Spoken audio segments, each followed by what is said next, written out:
A racist restaurant owner in a MAGA hat, an American black woman, an everyday experience turned into a high-stakes situation. Get ready for a story that unravels the type of prejudice that black people go through every day, unseen and hidden. Alicia Brown stepped through the door, her confident stride commanding attention. Behind the podium stood Timothy Carter, his red MAGA hat perched prominently atop his head. Its bold lettering seemed out of place against the restaurant's refined decor, but perfectly suited the smug smirk spreading across his face as his eyes landed on Alicia. He leaned forward slightly, sizing her up. "Good afternoon," Alicia said smoothly, her voice calm but firm. "Table for one, please." Timothy straightened, a mocking smile creeping onto his face. "We're full," he said briskly, tapping a finger against the reservation book without even looking. Alicia arched an eyebrow, glancing toward the dining area where at least 6 tables sat empty, their linens crisp and untouched. She gestured subtly in their direction. "I see several open seats. Surely you can accommodate me." Timothy leaned on the podium, his eyes narrowing. "Those tables are reserved." "For the lunch rush?"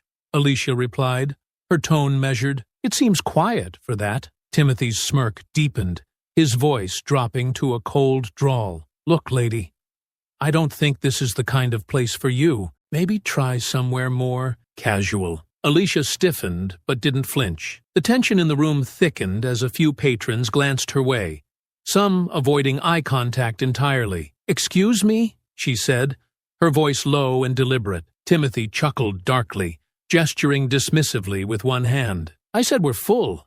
That's the end of it.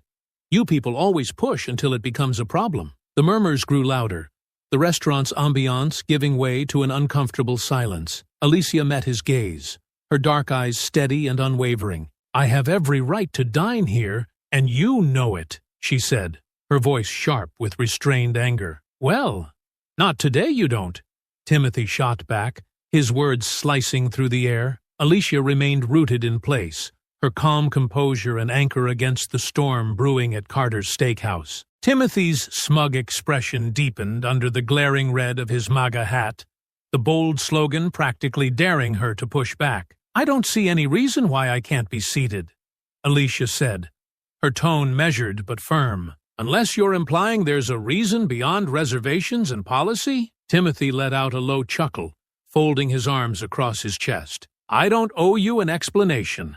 My restaurant, my rules. And I've decided you're not dining here today." End of discussion. Alicia's jaw tightened, but she kept her voice steady. "You're refusing to seat me for no legitimate reason. I'd like to hear an explanation for that." A couple of nearby patrons shifted in their seats, their hushed conversations growing louder as they watched the exchange. A middle-aged man whispered something to his wife, glancing nervously between Timothy and Alicia. Timothy's smirk widened. "Oh, you want an explanation?" he said mockingly. "Fine. Let's just say we try to maintain a certain atmosphere here. We're not exactly the kind of place where people like you fit in." The room fell silent. A sharp intake of breath came from one of the waitstaff near the kitchen, who quickly busied themselves polishing an already spotless glass. Alicia's fingers tightened around the strap of her bag, but her voice remained firm. "People like me?" she repeated, forcing Timothy to clarify his thinly veiled insult. "Don't act like you don't know what I mean," Timothy snapped, his tone dripping with condescension. "You're making a scene. Why don't you take that attitude somewhere else? There's a fried chicken joint down the road. Might be more your speed." Alicia's blood boiled, but she refused to give him the satisfaction of a visible reaction. She glanced at the patrons, now fully tuned into the argument, their gazes shifting awkwardly between her and Timothy. "I'd like your name," Alicia said, pulling out her phone and holding it up. "And I'd like you to repeat what you just said for the record." Timothy froze for a moment, his face tightening. Then he sneered, jabbing a finger at the phone. "You think you can come in here and intimidate me with that?" His voice rose, loud enough to carry through the entire dining room. "Go ahead. Record it. Post it. I don't care. People are sick of your kind playing victim." Gasps erupted from a few tables, One older woman whispered harshly to her companion, "He's gone too far this time." Alicia pressed record, her camera squarely on Timothy's face. "So, just to be clear," she said, her voice steady, "you're refusing to serve me because of people like me.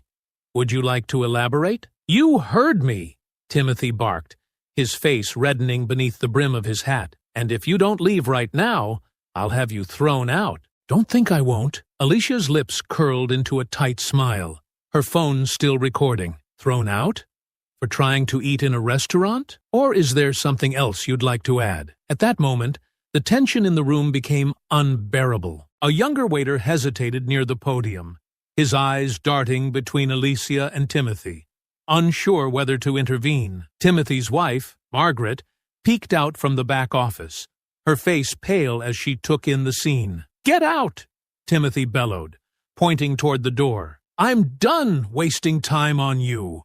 You're not welcome here." "I'll leave when you explain why I'm not welcome here," Alicia shot back, her voice calm but sharp enough to cut through the room. "That's it!" Timothy yelled, slamming his fist on the podium. "I'm calling the cops." The words hung in the air like a threat. Alicia didn't flinch. "Good. Call them," she said, lowering her phone but keeping it recording. "I'll wait right here, and we'll let them decide if it's legal for you to deny service based on race." Timothy froze again, his confidence wavering for the first time.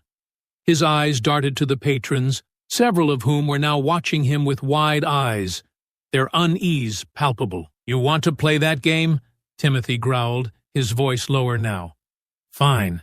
You'll regret this." He stormed toward the phone on the wall, his footsteps echoing loudly. Alicia stood tall, her phone capturing every moment. The restaurant seemed to hold its collective breath, the murmurs of the diners fading into silence as they waited to see what would happen next. The restaurant sat in a tense, uncomfortable silence as Timothy picked up the phone, his MAGA hat casting a shadow over his face. He pressed the receiver against his ear, glaring at Alicia as though daring her to stop him. "You want the cops involved?" he spat, his voice venomous. "Fine. I'll make the call. Let's see how much you like causing trouble when they show up." Alicia didn't move. Her phone remained steady in her hand, the camera trained on Timothy. "Go ahead," she said coolly. "Be sure to tell them exactly why you're calling." Timothy's knuckles whitened around the receiver, his bravado faltering slightly under her unwavering gaze. "Hello? Yeah? I've got a problem at Carter's Steakhouse," he began, his voice rising theatrically for effect. "There's a woman here causing a scene, refusing to leave after I've asked her to multiple times. She's being disruptive and aggressive." "Disruptive and aggressive?" Alicia repeated, her tone even but loud enough to carry across the room. She turned her phone slightly, panning to show the hushed, still patrons sitting at their tables, wide-eyed and silent. Timothy shot her a glare, his free hand clenching into a fist. "Yeah, that's right," he said into the phone, his words clipped. "She's filming me, too, trying to intimidate me. Can you send someone over?" He slammed the phone down without waiting for a response. Alicia folded her arms, her voice calm but edged with steel. "You just called the police on me because I wanted to sit and eat. You know that's harassment, don't you?" Timothy barked a harsh laugh, the sound echoing off the restaurant's polished wood walls. "Harassment? Lady, I'm the one being harassed here. You think you can come in, disrupt my business, and play the victim?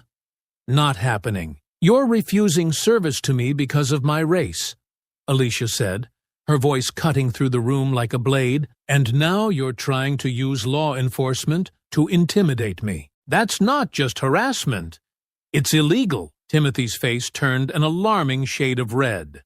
But before he could respond, one of the patrons stood up. A middle-aged woman with neatly styled blonde hair and a designer handbag slung over her shoulder spoke up hesitantly. "Excuse me," she said, her voice trembling. "I've been sitting here watching this and—" "Mind your own business," Timothy snapped, his voice sharp enough to make her flinch. "This has nothing to do with you." The woman's lips tightened, but she sat back down, casting a sympathetic glance at Alicia. Timothy turned back to Alicia, jabbing a finger in her direction. You want to make this about race? Fine. I don't care. Call it whatever you want. But this is my restaurant, and I have the right to refuse service to anyone I choose. Alicia's lips pressed into a thin line, her phone capturing every word. Actually, no, you don't. You operate a public business, which means you're subject to anti-discrimination laws. Spare me the lecture, Timothy snapped. People like you are always looking for a fight, always trying to twist things to make it about yourselves. The room seemed to hold its breath. Alicia stepped closer, her phone still raised, her voice unwavering. And people like you think you can hide your racism behind your so-called policies. But the law is very clear. Discrimination is illegal, and there will be consequences for this. Timothy sneered, his voice dropping to a hiss. Consequences? You don't scare me. People like me built this country. You should be grateful we even let you through the door. A sharp gasp came from the back of the room, where Margaret had emerged, her face pale as she watched the scene unfold. She stepped forward as if to intervene, but froze when Timothy shot her a warning glare. I think you've said enough, Alicia said, her voice calm but cutting. You've made it clear what kind of person you are. And now, everyone here knows it too. At that moment, the sound of a police siren wailed faintly in the distance, growing louder by the second. Timothy's smirk returned as he folded his arms. Looks like your little stunt's about to backfire, he said, his voice dripping with satisfaction. Alicia didn't flinch. We'll see about that, she replied. The patrons exchanged uneasy glances as the tension reached a breaking point. A couple near the window quickly paid their bill and left, unwilling to stick around for what was about to happen. The restaurant doors swung open, and a police officer stepped inside, their eyes scanning the scene. Alicia turned to face them, her phone still recording. Good afternoon, officer, she said evenly. I'd like to file a formal complaint about racial discrimination and harassment. Timothy's face contorted with disbelief. You've got to be kidding me, he sputtered, but his voice faltered as the officer's gaze turned toward him, eyebrows raised in silent question. Alicia held her ground, her heart pounding, but her voice steady. The confrontation just started, and now the real battle was about to begin. The police officer's presence did little to soften the tension that hung over Carter's steakhouse. The diners, previously whispering in hushed tones, now sat silent, watching the unfolding scene with wide eyes. Timothy stood tall by the podium, his red MAGA hat seemingly brighter under the chandelier light. Alicia, poised and unyielding, kept her phone steadily recording, her calm demeanor a stark contrast to Timothy's boiling anger. The officer glanced between them, his expression professional but tinged with unease. What's going on here? He asked, his voice cutting through the thick silence. I called you, Timothy said immediately, stepping forward and pointing at Alicia. This woman is causing a scene, disrupting my business, and refusing to leave after I told her we're full. Alicia let out a sharp breath, raising her phone slightly. Officer, that's not what happened. I came here to have a meal. He refused to seat me. Even though the dining room is clearly not full, she gestured toward the empty tables in plain view. When I asked for an explanation, he made it clear his decision was based on my race. That's a damn lie. Timothy spat, his voice rising.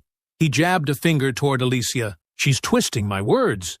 She walked in here looking for trouble, and now she's trying to play the victim. The officer held up a hand, his tone firm. All right, both of you, calm down. Ma'am, do you have any evidence to support your claim? I do. Alicia's voice was steady as she turned her phone toward the officer. I've been recording the interaction since he first refused me service. He explicitly stated, I don't fit in here, and told me to try somewhere more casual. Everything is on video. Timothy's face reddened further, his mouth opening and closing as if searching for a rebuttal. This is ridiculous, he finally managed, turning toward the patrons. You all saw her come in here and start causing problems. The room was silent for a moment before an older man at a corner table cleared his throat. Actually, he began hesitantly, his voice trembling slightly. All I saw was her walking in and asking for a table. She wasn't causing any trouble. Timothy's head whipped toward the man, his eyes blazing. Mind your own business. That's enough, the officer snapped, his voice cutting through Timothy's outburst. He turned to the man. Sir, you're saying you didn't see this woman being disruptive? The man nodded. That's correct. She was polite the entire time. Timothy's wife, Margaret, stepped out from the back office, her face pale and drawn. Tim, she said softly, placing a hand on his arm, maybe we should just let this go. Let it go, Timothy barked, shaking her off. You think I'm going to back down now? She's trying to ruin my business. She just wanted to eat, Margaret replied, her voice barely above a whisper. Alicia seized the moment. Officer, I'd also like it noted that he called you under false pretenses, she said firmly. He claimed I was being disruptive and aggressive, yet there's no evidence to support that. The officer nodded, his pen scratching against a notepad as he jotted down her words. Understood, ma'am. I'll include that in my report. He turned to Timothy. Sir, do you have anything else to add? Timothy sneered, his voice dripping with contempt. Yeah, I've got something to add. This is my restaurant, and I'll run it how I see fit. If I don't want to serve her, that's my right. The officer raised an eyebrow. Actually, it's not. If you're refusing service based on race, that's a violation of state and federal anti-discrimination laws. Timothy's face flushed an even deeper red. I didn't refuse her because of her race, he shouted. I told her we're full, and that's the end of it. The officer gestured to the empty tables. It doesn't look full to me. A soft murmur rippled through the room. Several patrons exchanged uneasy glances, their discomfort growing. A younger woman at a nearby table stood up suddenly, her cheeks flushed. I've been coming here for years, she said, her voice trembling with anger. I'm ashamed to say that now. Sit down, Timothy barked, his voice cracking. No, she shot back, her voice gaining strength. You think you can treat people like this and get away with it? Not anymore. She grabbed her purse and stormed out, glaring at Timothy as she passed. Alicia glanced at the officer, her voice calm but resolute. I'd like to file a formal complaint, and I'll also be pursuing legal action. This isn't just about me.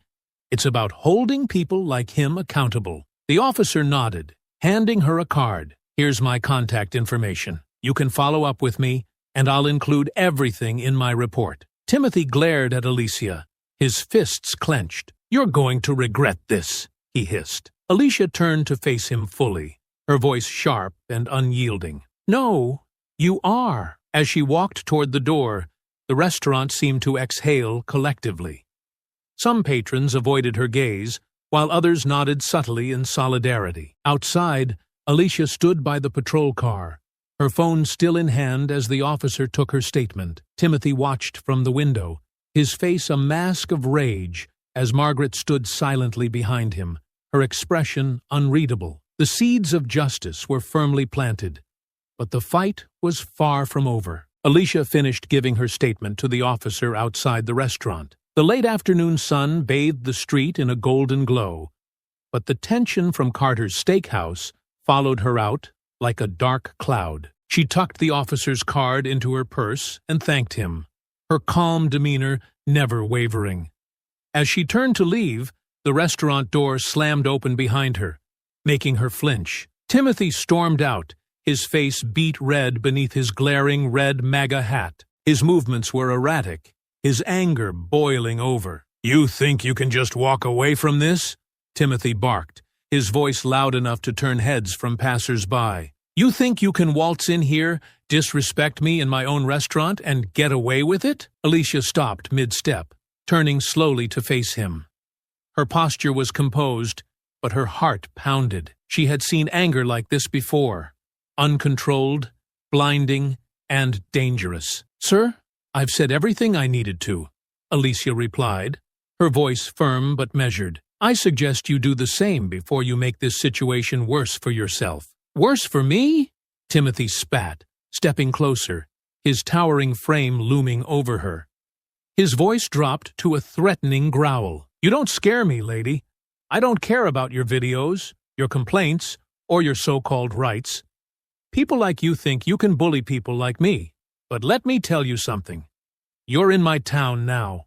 You don't belong here." The officer, still standing nearby, cleared his throat. "Mr. Carter, I suggest you calm down. This isn't helping your case." Timothy ignored him, his eyes locked on Alicia. "You think you're so smart, don't you? Walking in all high and mighty, looking down on us like we're nothing. You don't know who you're messing with." "I know exactly who I'm dealing with," Alicia shot back, her tone unflinching. "A man who hides behind his privilege and his ignorance because he's too small to face the truth." The words hit like a slap, and Timothy's hand twitched as though he wanted to reach for her. The officer immediately stepped between them, his voice firm. "That's enough. Back off, Mr. Carter." Timothy pointed a shaking finger at Alicia, his voice shaking with rage. "You'd better watch yourself. People like you always push too far, and one day you'll get what's coming to you." A small crowd began to gather, curious bystanders drawn by the commotion. Alicia noticed the mix of disgusted and shocked faces, but she kept her eyes on Timothy. "Is that a threat?" she asked, her voice as sharp as a blade. Timothy hesitated, realizing he had spoken too loudly. "It's a fact," he sneered, taking a step back but still glaring. "People like you think you're untouchable. Well, let's see how untouchable you are when this town turns its back on you." The officer moved closer to Timothy, his voice sterner now. "That's enough, Mr. Carter. I'm warning you. Any further aggression, and I'll have to take action." Timothy laughed bitterly, throwing his hands in the air. "Oh, of course. You're taking her side, too. This is what's wrong with this country.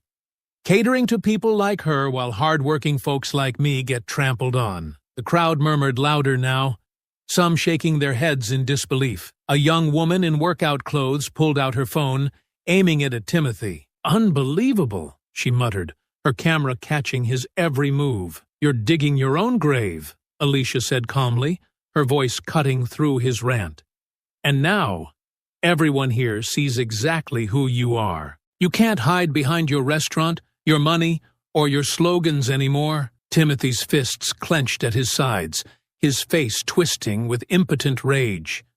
The officer stepped closer, his hand resting on his belt. "Mr. Carter, this is your final warning. Leave now, or I'll have to detain you." Timothy sneered at the officer, but finally stepped back, his chest heaving with unspent anger. He jabbed a finger at Alicia one last time. "This isn't over," he growled, before storming back into the restaurant, slamming the door behind him. The tension in the air seemed to ease as the door closed, and the small crowd began to disperse. The young woman with the phone approached Alicia, her expression apologetic. "I got that whole thing," she said. "If you need another video for your case, I'll send it to you." "Thank you," Alicia said, giving the woman a small smile. She took a deep breath, her heart still pounding. The officer turned to Alicia, his face softer now. "Are you all right?" he asked. "I'm fine," Alicia replied, her voice steady again. "I've dealt with people like him before, but this time I'm going to make sure he faces the consequences." The officer nodded, his tone professional once more. "If you need to add anything to your complaint, just contact me. And be careful. He seems unstable." Alicia nodded. "Thank you, officer." As she walked away, the weight of the confrontation settled over her, but she felt no fear, only determination. Timothy's threats and outbursts had only strengthened her resolve. This wasn't just about her anymore.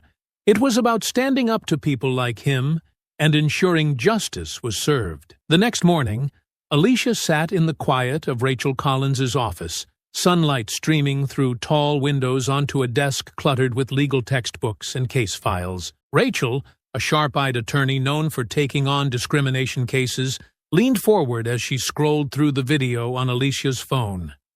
Timothy's angry, red-faced tirade echoed through the small office, his words impossible to misinterpret. "This is as clear-cut as it gets," Rachel said, pausing the video. "Blatant racial discrimination, verbal harassment, and a clear threat. He's left us everything we need to make this case airtight." Alicia crossed her arms, her expression unwavering. "I don't just want damages. I want to make sure he can't treat anyone else like this again. Rachel nodded, jotting notes on a legal pad. We'll start with the State Human Rights Commission. That will force an official investigation and get his business under scrutiny immediately. Once that's in motion, we'll prepare a civil lawsuit. If he has any sense, he'll settle. But I doubt someone like him will take that route. He won't, Alicia said, her voice firm. He's too arrogant. But I'm ready to fight. Rachel set her pen down and folded her hands together. We'll also be asking for punitive damages. This isn't just about compensating you. It's about making sure he feels the consequences of his actions and sending a message to others like him. Good, Alicia replied. He's been getting away with this for far too long. Rachel tilted her head, studying Alicia closely. This isn't going to be easy. People like Timothy Carter thrive on playing the victim, especially when their behavior is exposed. Are you prepared for the attention this will bring? Alicia met her gaze steadily. I've dealt with worse.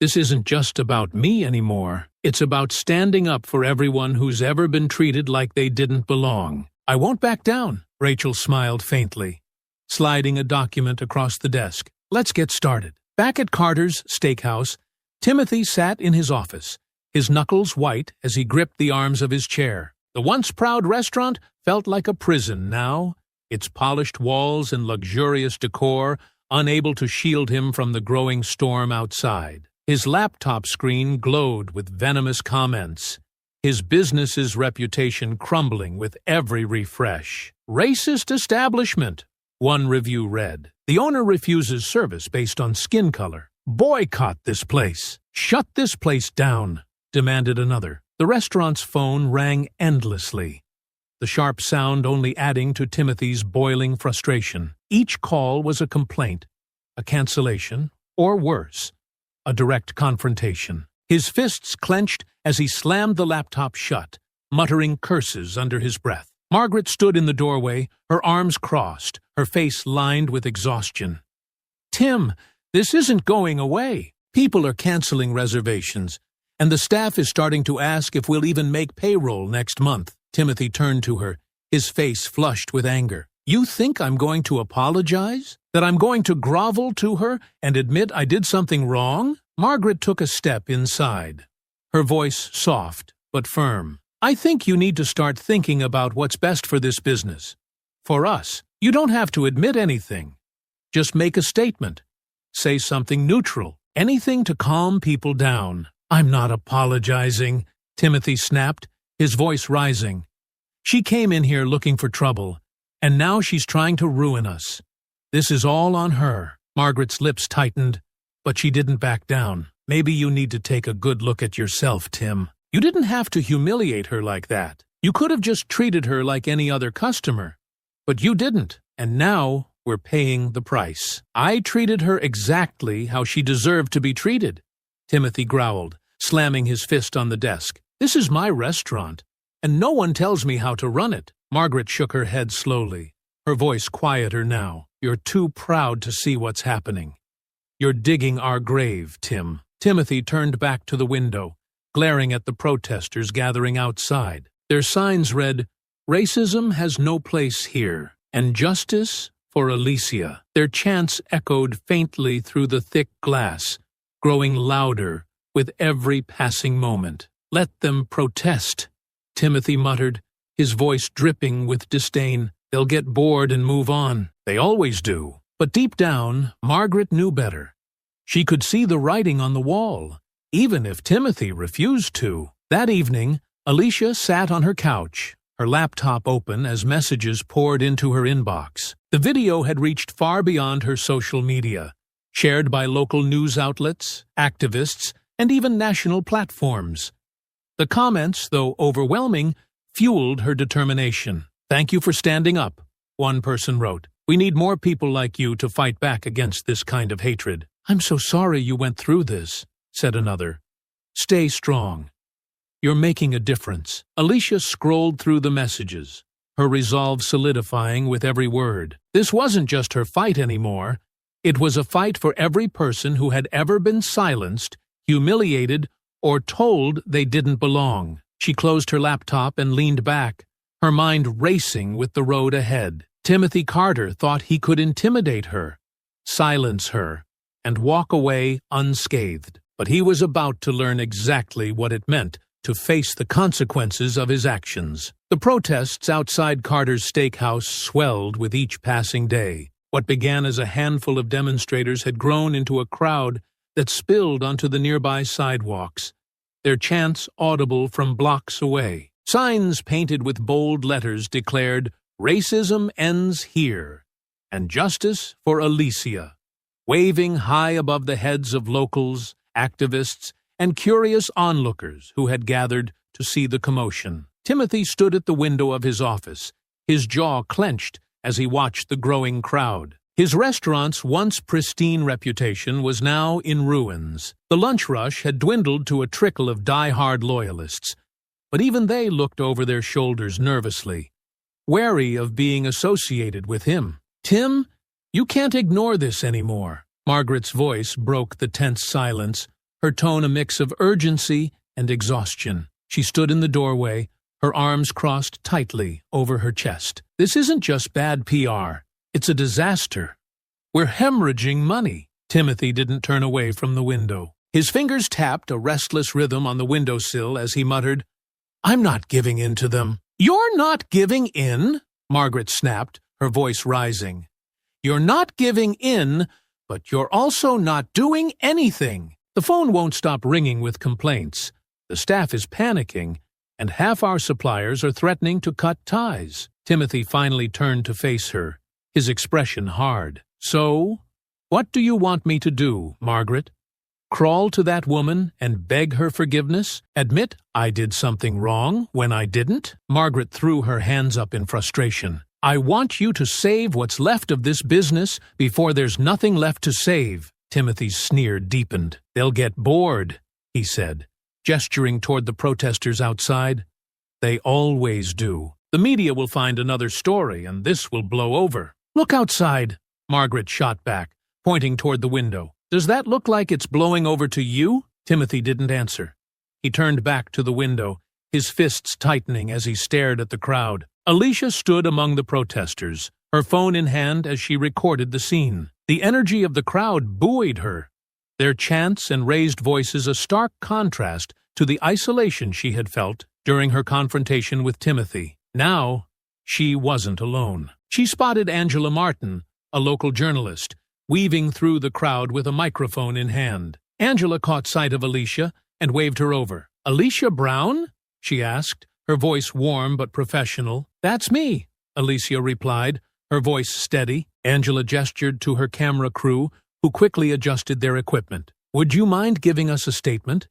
Your story has captured a lot of attention, and people want to hear directly from you." Alicia hesitated for a moment, then nodded. She stepped into the frame, the chants of the protesters, a steady backdrop. Angela raised her microphone. "Alicia, your video of the incident at Carter's Steakhouse has gone viral, sparking protests and widespread backlash against the restaurant. Can you tell us why you decided to take a stand?" Alicia's voice was calm but resolute. "I took a stand because what happened to me wasn't just wrong.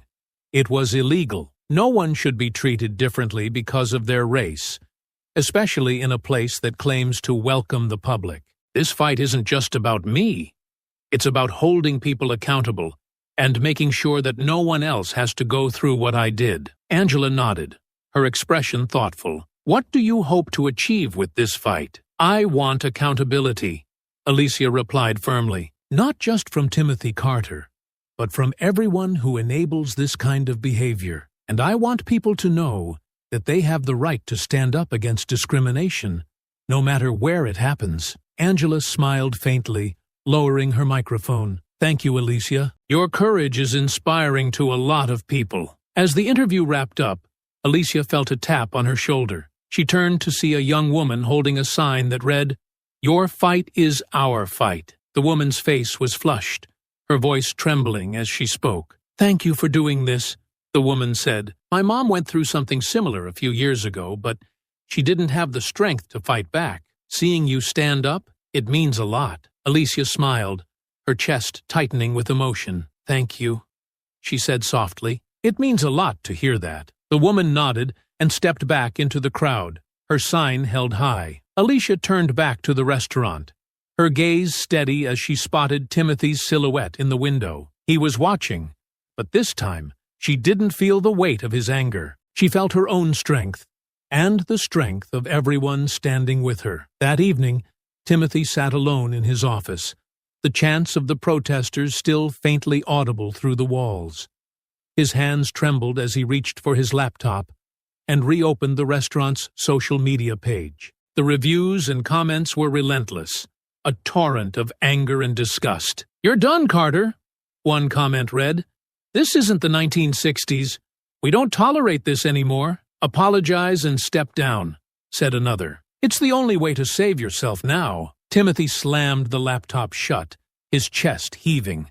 He didn't know how much more he could take, but his pride wouldn't let him back down. As the crowd outside continued to chant, Timothy's world grew smaller and smaller, the walls closing in around him. By the fifth day, the protests outside Carter's steakhouse had reached a fever pitch.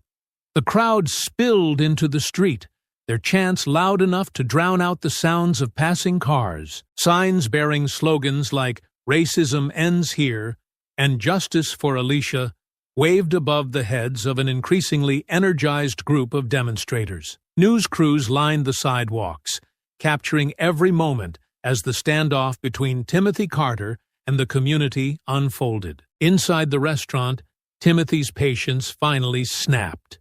He couldn't take the silence of the empty dining room, the calls from angry former customers, or the relentless chants that echoed through the walls. The protesters had taken everything from him, his business, his reputation, his control.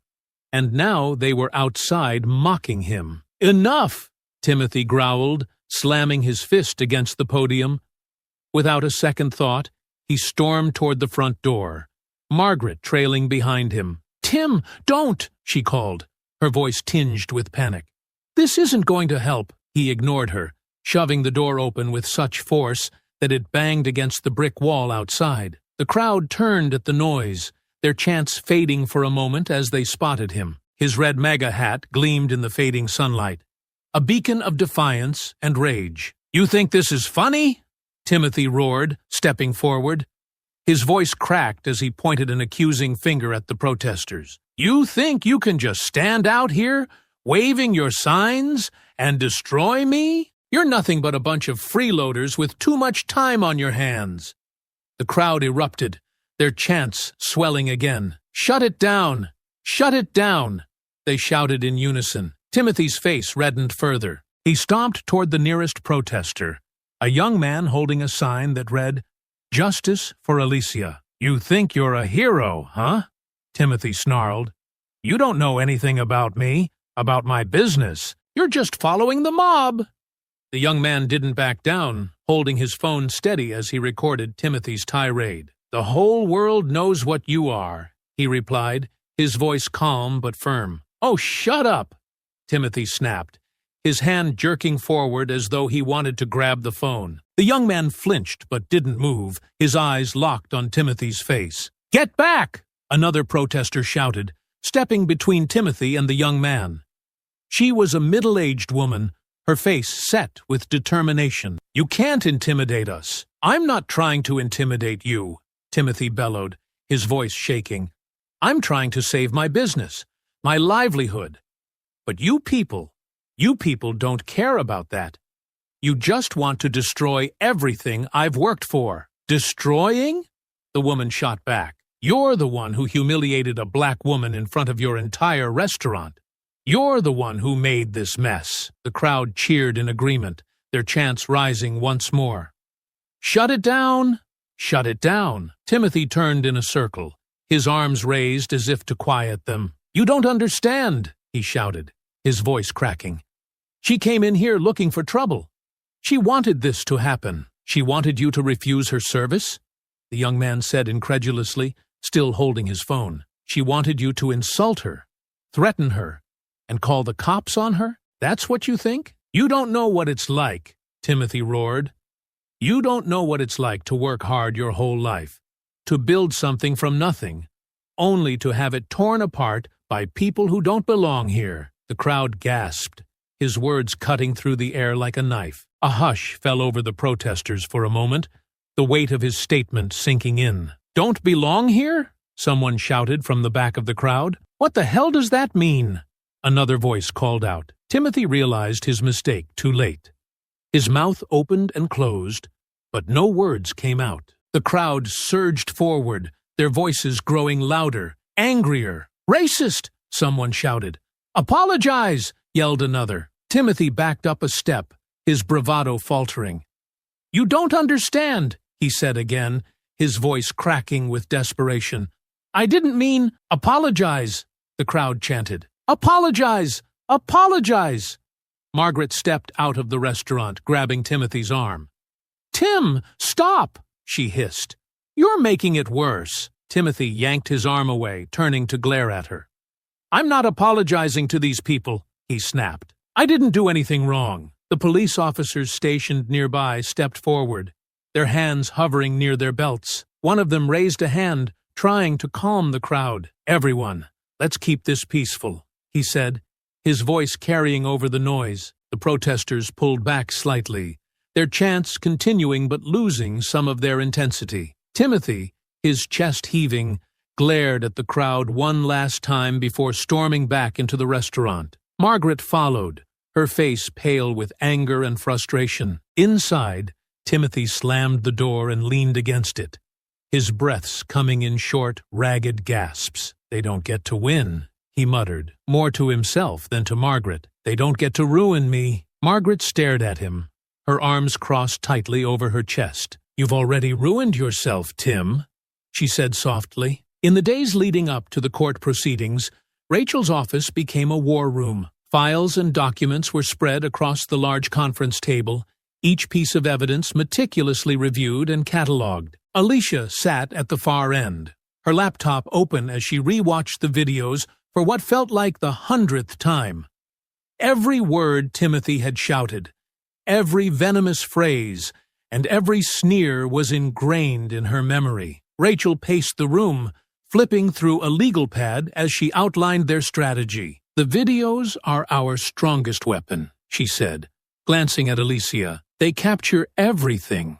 His refusal to serve you, his verbal abuse, and even his threats. The Human Rights Commission will weigh that heavily." Alicia nodded, her jaw tight. "What about his finances? You mentioned we subpoenaed his records." Rachel smirked. "We did, and they paint a pretty grim picture for him. The restaurant has been in decline for years. This lawsuit could be the final nail in the coffin, especially with the bad press and the protesters." "Good," Alicia said firmly. "He needs to feel the full weight of this." Rachel stopped pacing and leaned on the table. "We're also bringing in former employees to testify. Several of them have come forward with stories about Timothy's discriminatory behavior, refusing to hire minorities, using racial slurs in the kitchen, and creating a hostile work environment. Their testimonies will show that this isn't just about one incident. It's a pattern." Alicia's eyes narrowed. "Do you think he'll try to settle before this goes to court?" Rachel tilted her head thoughtfully. "He might, but knowing him, I doubt it. Men like Timothy thrive on their pride.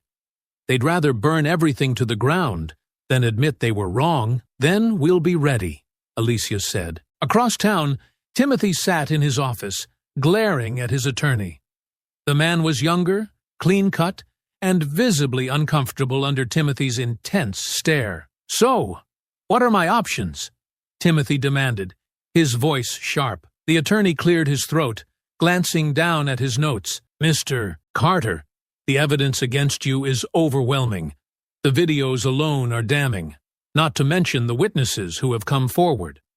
I strongly recommend you settle this case before it goes to trial." Timothy slammed his fist on the desk, making the attorney jump. "Settle?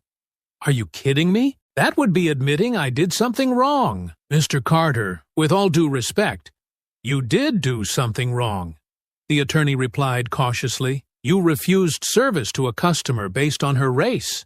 That's illegal. If this goes to trial, you'll lose, and the damages could bankrupt you." Timothy leaned back in his chair, his face flushed with anger. "I don't care about the money," he growled. "This is about my reputation. If I settle, everyone will think I'm a coward. Right now, your reputation is already in tatters," the attorney said bluntly. "You've become a national example of discrimination. Settling could help you save face and minimize the damage." Timothy's eyes burned with defiance. "No, I'm not backing down. Let her come after me. Let them all come after me. I'm not admitting to anything." The attorney sighed, gathering his notes. "Then I'll prepare for trial. But you need to understand, the odds are not in your favor." "Just do your job," Timothy snapped. Back in Rachel's office, Alicia met with two former employees of Carter's Steakhouse, both young men in their 20s. They sat across from her at the table, nervously sipping water as they recounted their experiences working under Timothy. "He always treated us differently," one of them said, his voice low. "He never said anything outright, but you could feel it, like we weren't good enough to work there. He didn't even try to hide it with me," the other added. "He called me lazy more times than I can count. And when I asked for a raise, he laughed in my face. Said I should be grateful he even hired me." Rachel took notes as they spoke, nodding occasionally. "Your testimonies will be critical," she said. "We'll need you to be clear and concise about your experiences. The goal is to establish a pattern of discriminatory behavior." The first man hesitated. "Do you think he'll come after us for this? I mean, he's got money." And Rachel shook her head firmly. "You're protected under whistleblower laws. He can't retaliate against you for coming forward. And after this case, I doubt he'll have the resources to do anything." Alicia offered a reassuring smile. "You're doing the right thing," she said. "This isn't just about me. It's about standing up for everyone he's ever mistreated." The young men exchanged glances, then nodded. As the preparations continued, Alicia felt a mix of exhaustion and determination. Every day brought a new piece of evidence, a new angle to consider, a new wave of support from people who had seen her story online. She read their messages late into the night, their words fueling her resolve. "You're fighting for all of us," one message read. "Don't give up. We're behind you," said another. Sitting alone in her apartment, Alicia glanced at the folder of court documents on her coffee table.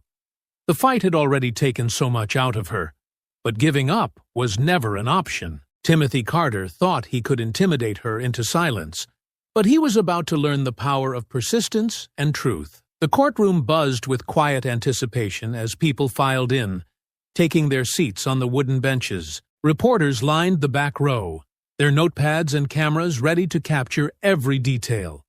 The case of Brown v. Carter had become a lightning rod for public debate, a microcosm of a nation's struggle with race and accountability. Alicia sat at the plaintiff's table, her back straight and her face composed.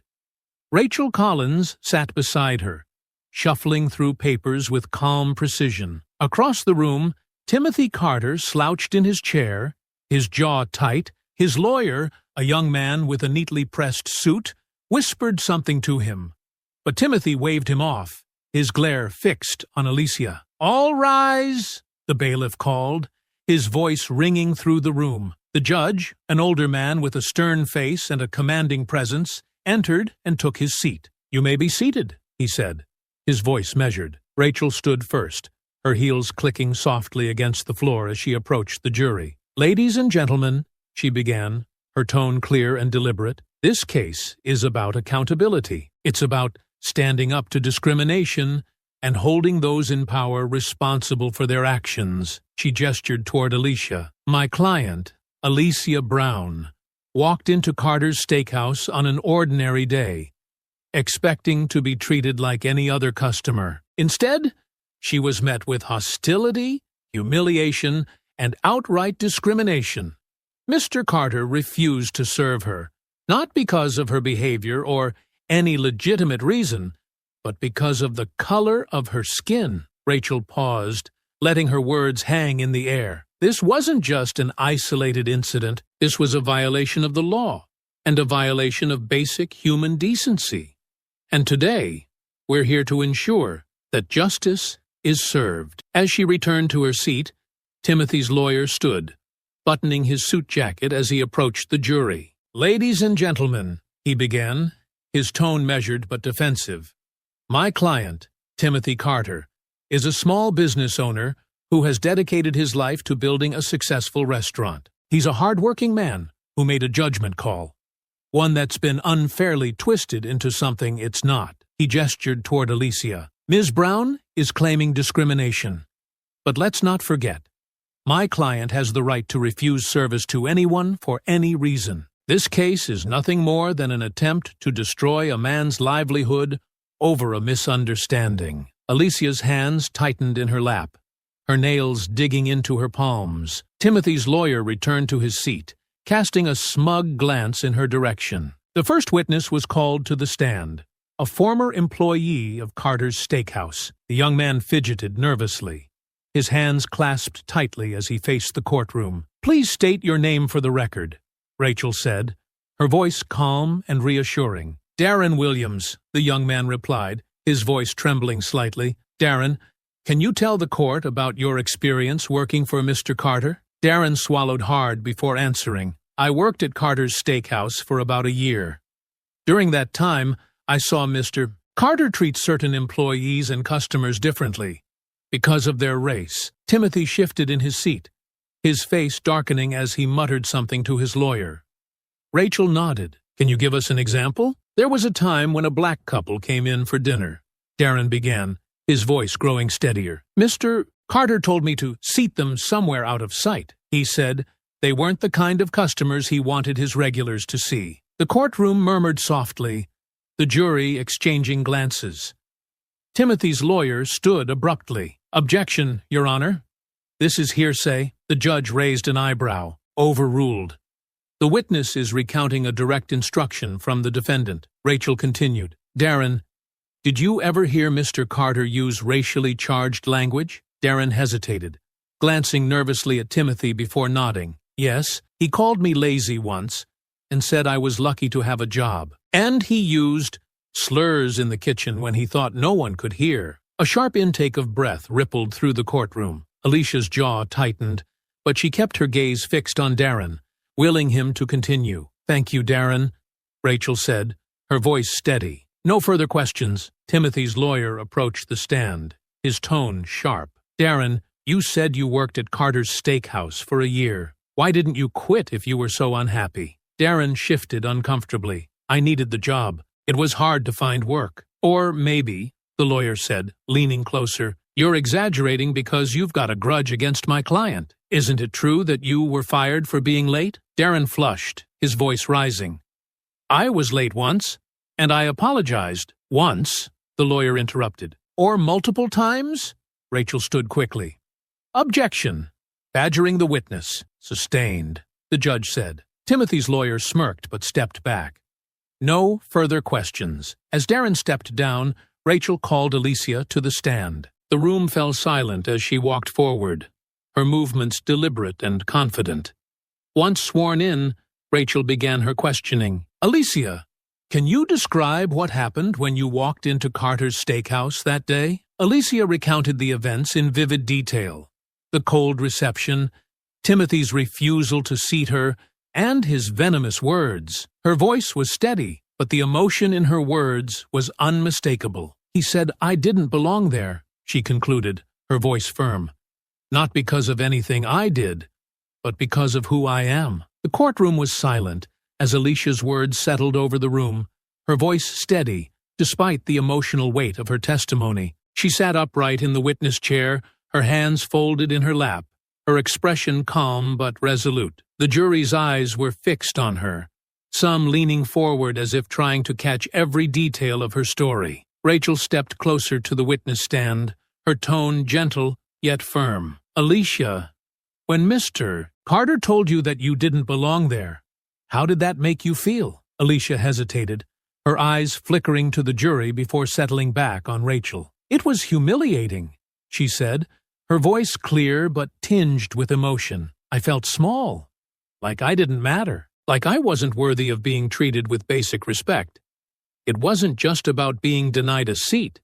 It was about being told in no uncertain terms that I wasn't good enough to exist in that space. Rachel nodded, allowing a moment for Alicia's words to sink in. "And how did you respond?" "I stood my ground," Alicia replied. "I told him he was violating my rights, and I recorded the interaction because I knew no one would believe me otherwise. But inside, I was angry and hurt. I've faced discrimination before, but this was different. It was so blatant, so unapologetic." Rachel turned toward the jury, her voice growing more forceful. Alicia recorded the interaction because she knew it would be her word against his. And she was right.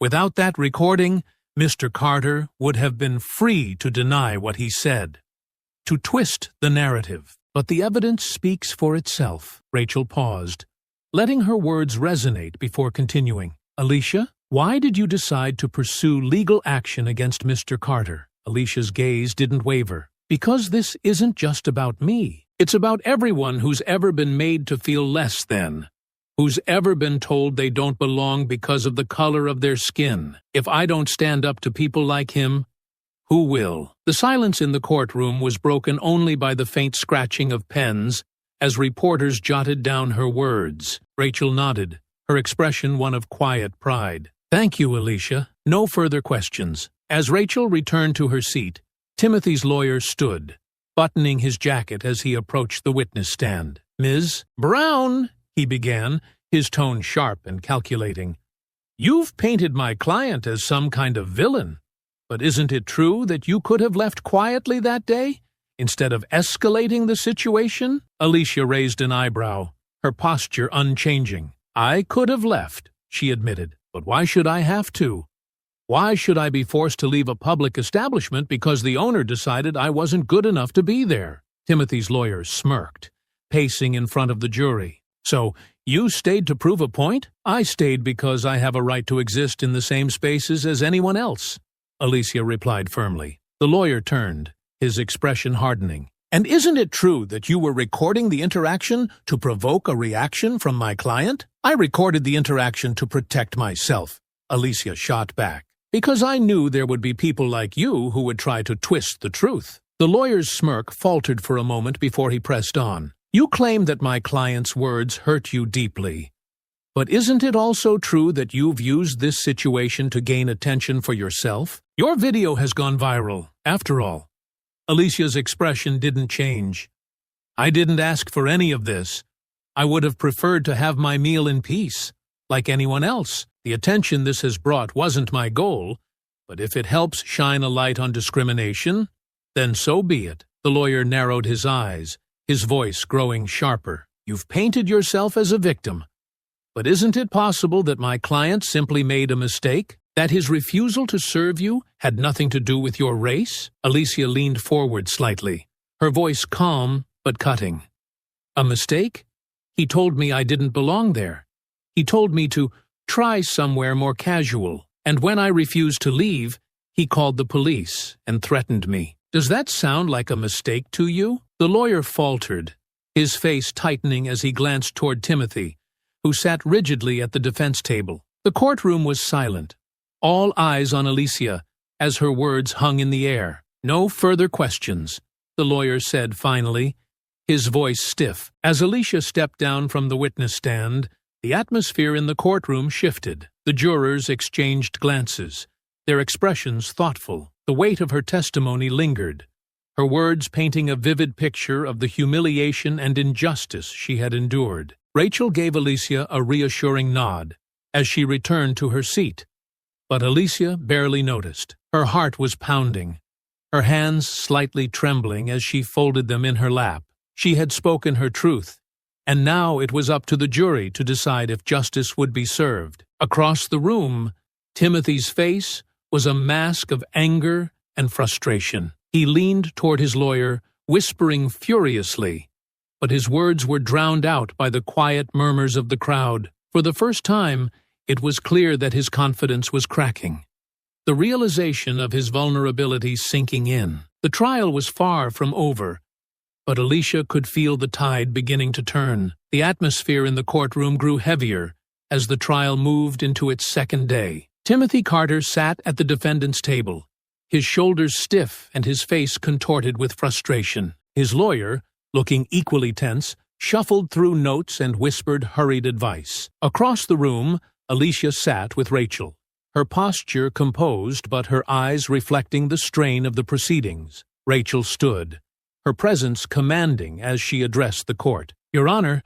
we'd like to call our next witness, Angela Martin." Angela, a seasoned journalist and one of the first reporters to cover Alicia's story, approached the stand with calm confidence. After being sworn in, she adjusted the microphone and met Rachel's gaze. "Ms. Martin," Rachel began, her tone steady, "you were present at the protests outside Carter's steakhouse. Can you describe what you observed?" Angela nodded. "I was there as a reporter, covering the growing backlash to Mr. Carter's actions. The crowd was peaceful, diverse, and passionate. They were there to stand against discrimination and demand accountability." "And what happened when Mr. Carter confronted the protesters?" Rachel asked, her voice gaining an edge. Angela's expression tightened. "He came out of the restaurant shouting, clearly agitated. He accused the protesters of trying to destroy his business and shouted phrases like, 'People like you don't belong here.' His words were inflammatory and escalated the situation." Rachel turned to the jury, her voice deliberate. "Did Mr. Carter attempt to de-escalate the situation in any way?" Angela shook her head. "No, quite the opposite. His behavior only fueled the tension. It was clear he wasn't interested in dialogue, only in asserting his authority." Timothy's lawyer stood quickly. "Objection, Your Honor. Speculation." "Sustained," the judge replied.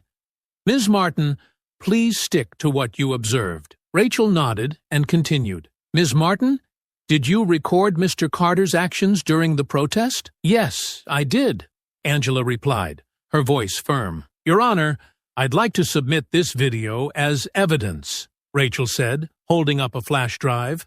The judge nodded. "Proceed." The courtroom's lights dimmed slightly as the video played on a large screen. Timothy's voice boomed from the speakers, his face twisted with anger as he shouted at the protesters. His words, "You people don't belong here," echoed through the room, drawing sharp intakes of breath from the jury and spectators alike. Rachel paused the video and turned back to Angela. "Is this an accurate representation of what you witnessed that day?" "It is," Angela said firmly. "No further questions," Rachel said, returning to her seat. Timothy's lawyer stood, his jaw tight as he approached the witness stand. "Ms. Martin, as a journalist, wouldn't you agree that it's your job to present stories in a way that garners attention?" Angela's lips tightened. "It's my job to report the truth." "Isn't it true," the lawyer pressed, "that the protest was already tense before my client came outside? That the crowd was loud, disruptive, and aggressive?" "The crowd was passionate," Angela countered. "But they were peaceful until Mr. Carter escalated the situation." The lawyer's tone sharpened. "And isn't it possible that the video you provided was edited to cast my client in the worst possible light?" Angela didn't flinch. "The video is unedited. What you saw is exactly what happened." The lawyer's mouth tightened, but he nodded curtly. "No further questions." Angela stepped down, her expression calm as she returned to her seat. Rachel rose again, her voice steady as she addressed the court. "Your Honor, we'd like to call our final witness, Darren Williams." Darren, the former employee who had testified earlier, walked to the stand with a mix of nervousness and determination. Once sworn in, he clasped his hands tightly and faced Rachel. "Darren," Rachel began, "you testified earlier about your experience working under Mr. Carter. Can you elaborate on how he treated employees of color?" Darren took a deep breath. "He treated us like we didn't belong there. He called us lazy, made us do the hardest jobs, and criticized us for things he ignored in other employees." Rachel nodded. "Did Mr. Carter ever use racially charged language?" "Yes," Darren said quietly. "He used slurs when he thought no one could hear. And he joked about how certain people shouldn't be working in a place like this." The courtroom murmured, the weight of Darren's words settling over the room. Rachel stepped closer. "Darren, why are you testifying today?" "Because I'm tired of staying quiet," Darren said, his voice growing stronger. "People like him think they can get away with this forever. But they can't. It's wrong. And it has to stop." Rachel nodded, her expression solemn. "Thank you, Darren. No further questions." Timothy's lawyer rose again, his tone sharp. "Mr. Williams, you've already testified that you were fired for being late multiple times. Isn't it possible that your testimony today is motivated by a personal grudge?" Darren met his gaze evenly. "I'm not here because I'm bitter. I'm here because what he did was wrong. Isn't it true," the lawyer continued, "that you've never filed a formal complaint against my client before this trial?" Darren nodded. "It's true. I didn't speak up then. But I'm speaking up now." The lawyer smirked slightly. "Convenient timing, don't you think?" Rachel stood abruptly. "Objection, Your Honor."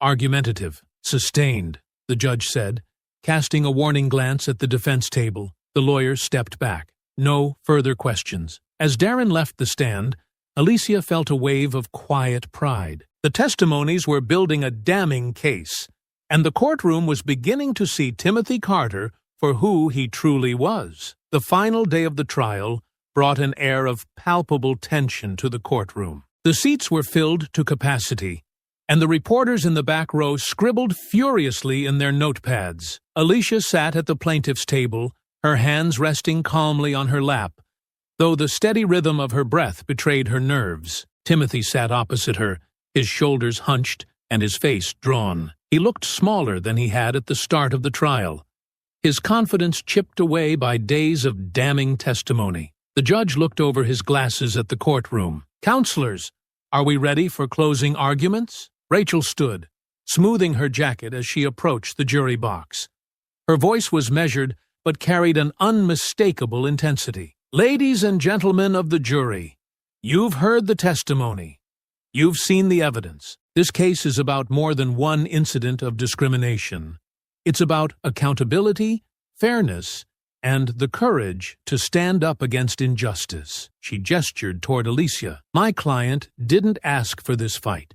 She walked into Carter's steakhouse expecting a meal, not a confrontation. She was polite, calm, and reasonable, but she was met with hostility, humiliation, and an attempt to strip her of her dignity, all because of the color of her skin." Rachel paced slowly, her words deliberate. "Mr. Carter has tried to justify his actions as a misunderstanding, but the evidence tells a different story. The video footage, the testimonies of former employees, and Mr. Carter's own words paint a clear picture of someone who believes he can treat people differently based on race. This is not just morally wrong, it's illegal." She turned to face the jury directly, her voice softening but losing none of its conviction. Alicia Brown stood up not just for herself, but for everyone who has ever been told they don't belong. Your decision today has the power to send a message that this kind of behavior will not be tolerated. Rachel stepped back to her seat, her gaze steady as she returned to Alicia's side. Timothy's lawyer rose, his expression tight as he approached the jury. "Ladies and gentlemen," he began, his tone defensive, "we've heard a lot of accusations in this trial, but let's not lose sight of the facts. My client is a small business owner who has dedicated his life to his restaurant. He made a judgment call that day, and while it may have been misinterpreted, it was not motivated by racism." He gestured toward Timothy. "Mr. Carter has faced a media firestorm, protests, and threats to his livelihood because of this incident. He is not a perfect man, but he is not a racist. This case has been blown out of proportion by people with an agenda." The lawyer paused, his tone softening. "Think about the precedent this case sets. If we punish business owners for every perceived slight, where does it end? Please don't let one misunderstanding ruin a man's life." He returned to his seat, his shoulders slumping as he whispered something to Timothy, who refused to meet his gaze. The judge addressed the jury. "Ladies and gentlemen, you have heard the arguments and seen the evidence. It is now your duty to deliberate and reach a verdict. Court is adjourned until the jury has made its decision." The sound of the gavel echoed through the room, and the jury filed out. Alicia exhaled slowly, the weight of the moment pressing down on her. Rachel placed a reassuring hand on her shoulder. "You were incredible,"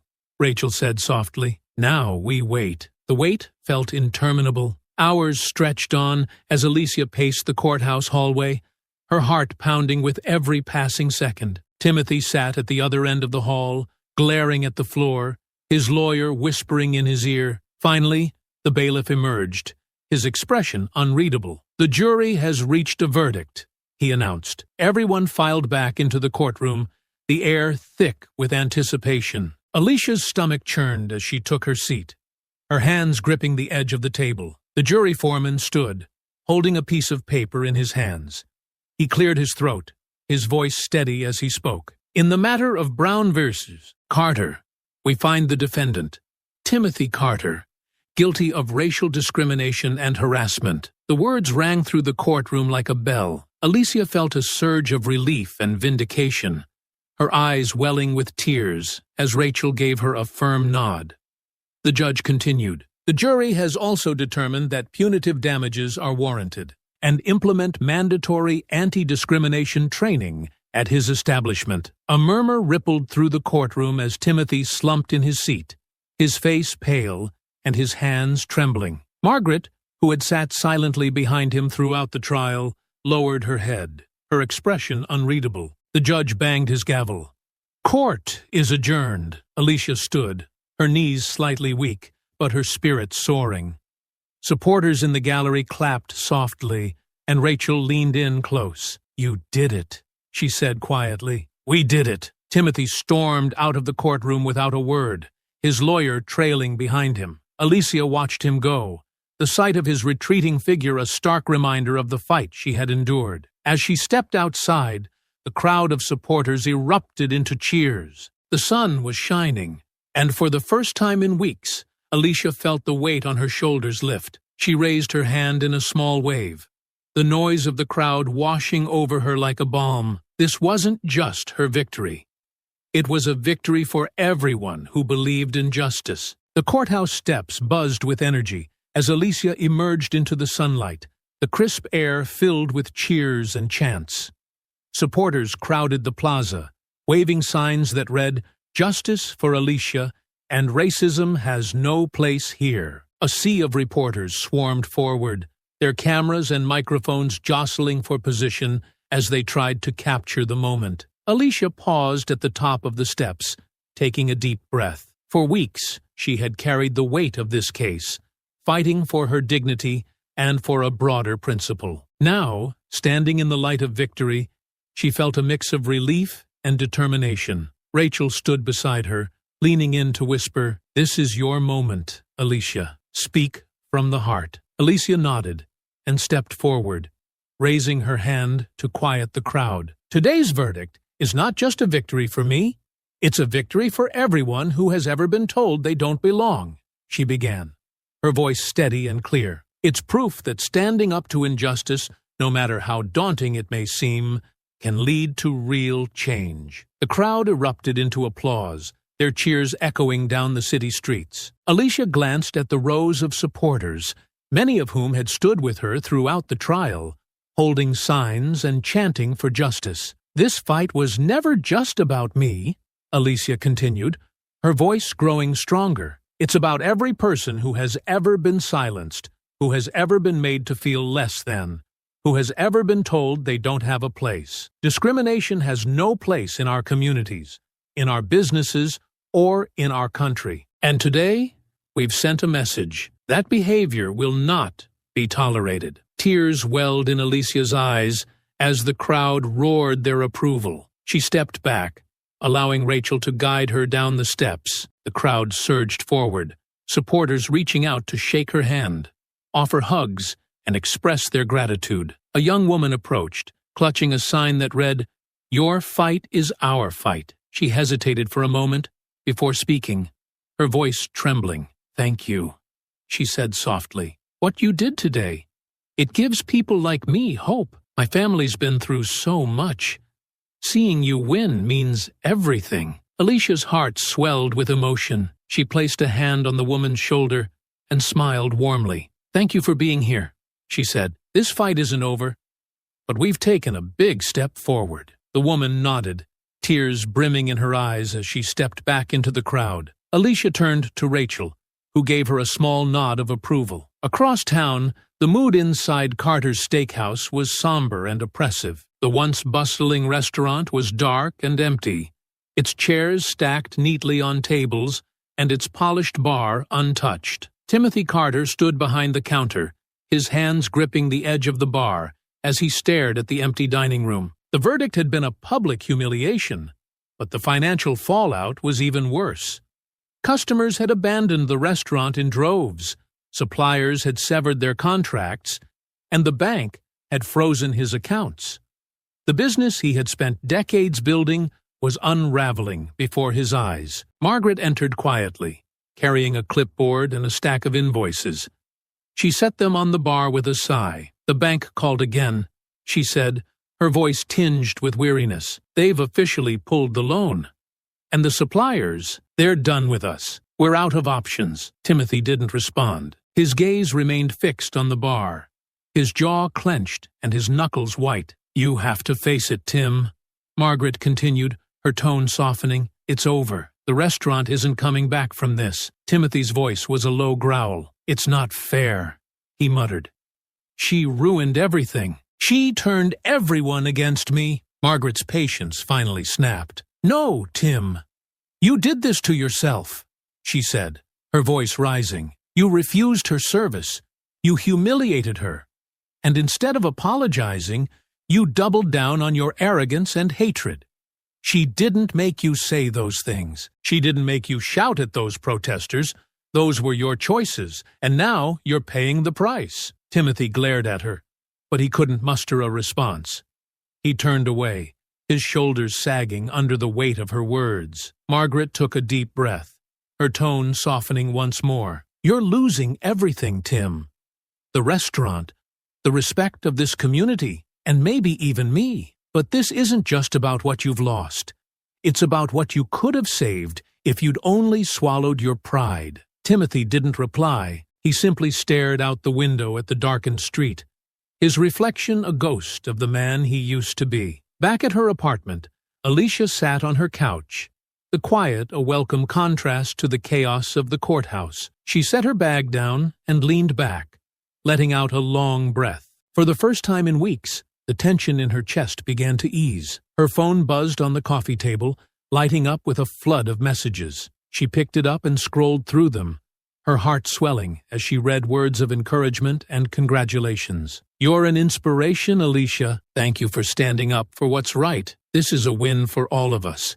Justice served." One message in particular caught her attention. "You didn't just fight for yourself. You fought for all of us. Thank you." Alicia set the phone down, her eyes brimming with tears. She had started this fight to demand justice for herself, but along the way, it had become about so much more. It was about showing others that they didn't have to accept injustice, that they had a voice and the power to make it heard. The next morning, Alicia met Rachel at a small cafe near the courthouse. The two women sat by the window, their coffee cups steaming as they reflected on the case. "What happens now?"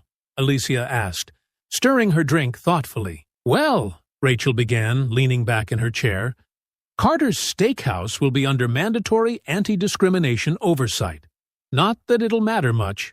I doubt the place will survive another month. His reputation is beyond repair, and the damages he owes you will be the final blow." Alicia nodded, her expression contemplative. "It's not just about him, though," she said softly. "It's about what this case represents. If it helps others feel empowered to stand up, then it was worth it." Rachel smiled. "You've already done that.